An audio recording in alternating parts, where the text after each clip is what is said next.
Do y'all kids break and destroy everything in your house as if you had like bags of money and money trees everywhere? Mine do. This week it was the microwave. But anywho, I decided I was going to reintroduce myself to y'all, or to you. You can call me T, but in these TikTok streets, people know me as Old Lady or Old Lady in the Shoe. I'm blessed to have 6 babies. As you can see, they dirty up my house and drive me crazy, but I love them anyway.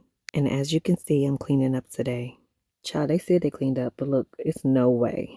I recently quit my job as a nurse for multiple reasons, but that's a whole nother vlog. With 6 kids, we needed someone to be here and run the house. I work hard to become a nurse, but it just wasn't working out. Not in this season with my baby being so little, and I've been having health problems that I'm trying to work through.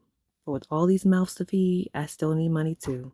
So here I am, a mama 6 in her 30s, doing what she gotta do. So support if you can, if you choose.